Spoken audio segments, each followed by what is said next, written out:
안녕하세요. 빅데이터 교육공학부 18학번 송준입니다. 이번 비즈니스 케이스를 읽고 이를 토대로 내용을 정리해 보았는데요. 바로 발표 시작하겠습니다. 목차는 애플 주식 회사의 성장 과정과 SCM 모델은 어떻게 구성되어 있고 공급망의 다른 점이 무엇인지 알아볼 것입니다. 또한 애플의 핵심 경쟁 우위와 향후 야기될 문제에 대해서도 알아보도록 하겠습니다. 첫 번째로 애플 주식 회사의 성장에 대해 알아보겠습니다. 현재 전세계 스마트폰 선호도 1위인 애플은 처음부터 잘 되진 않았습니다. 1976년 스티브 잡스가 동료들과 함께 첫 애플 1을 출시하고 이후 디자인을 개선하여 애플 2도 출시했습니다. 애플 2가 당시 좋은 제품이었던 것은 맞지만 1981년에 IBM이 시장에 들어와서 컴퓨터 시장을 독점하게 되었고 그 이후 매킨토시의 실패와 지속된 실패로 결국 1985년에 잡스는 애플에서 나오게 되었습니다. 당시 매킨토시가 실패했던 궁극적인 이유는 높은 가격과 호환성의 문제였는데요. 낮은 원가와 높은 생산성으로 컴퓨터의 보급률을 높이는 것이 목표였지만 높은 원가에 비해 낮은 판매 인센티브로 입지를 잃게 되어 큰 타격을 입었습니다.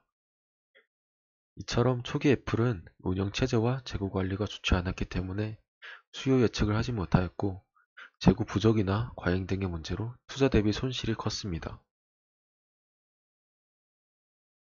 그로부터 10년 뒤 1996년에 잡스는 다시 CEO로 재복귀한 뒤 기존 기업의 방향성을 바꾸기로 결심하고 당시 가능성을 보였던 뉴튼 프로젝트를 중단하고 운영체제를 바꾸는 등 차별화된 디자인과 아이덴티티를 가진 기업으로 변하려고 노력했습니다. 그 결과 1998년에 출시된 아이맥의 성공으로 애플은 지금까지 봤던 손실을 어느 정도 해결할 수 있었습니다. 스티브 잡스는 여기서 만족하지 않고 바로 아이튠스라는 소프트웨어를 개발하고 이를 활용한 맥 운영체제를 이용한 아이팟을 출시하였고 그 결과는 대성공이었습니다. 이것이 애플이 강력한 입지를 갖기 시작한 핵심적인 계기였습니다.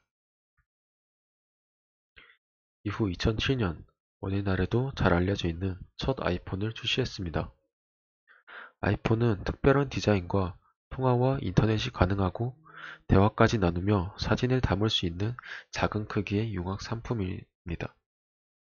사람들은 여러 기능들이 들어가며 기능화되는 아이폰의 매력에 매료되었고 높은 편의성과 만족도 충족으로 인해 전 세계의 핸드폰 시장을 거의 잠식하다시피 높은 시장 점유율을 달성하게 되었습니다. 이처럼 애플은 위기와 변화, 그리고 성공으로 오늘날의 입지를 가지게 되었는데 그러면 애플의 공급망이 다른 경쟁사와 다른 점이 무엇인지 알아보도록 하겠습니다. 왼쪽에 있는 사진은 애플 주식회사의 공급망 모델입니다. 애플 INC는 다양한 출처에서 원재재를 구매하여 중국의 조립 공장으로 배송합니다. 거기에서 조립업체는 애플의 온라인 스토어에서 구매하는 사람들을 위해 UPS나 FedEx를 통해 소비자에게 직접 제품을 배송합니다. 그 외에 소매점 직접 판매 및 기타 유통업체와 같은 기타 유통 채널의 경우에는 애플은 제품을 캘리포니아에 보관하고 그곳에서 제품을 공급합니다. 만일 제품 수명이 끝나면 고객은 가장 가까운 애플 스토어 또는 전용 재활용 시설로 제품을 다시 보낼 수 있습니다. 이처럼 전체 프로세스는 다른 산업의 프로세스와 비슷해 보입니다. 하지만 애플의 흥미로운 점은 애플사가 원료를 안정적으로 공급받기 위해 일부 공급업체에 성금을 지급한다는 것입니다. 이외에도 제3자 서비스 제공업체의 제조를 아웃소싱하는 삼성과 달리 애플은 내부적으로 전체 공급망을 통제하는 것을 선호하는 등 다른 경쟁사와 공급망과 다른 점을 볼 수 있습니다. 다음으로 애플의 공급망 운영 관리 방식에서 핵심 경쟁 우위는 무엇인지 알아보도록 하겠습니다. 애플은 애플의 공급망 운영 관리 방식에서 핵심 경쟁 우위는 전략적 공급업체와 긴밀한 협력으로 낮은 인건비와 생산 비용을 가능하게 한다는 것입니다. 애플이 낮은 점유율에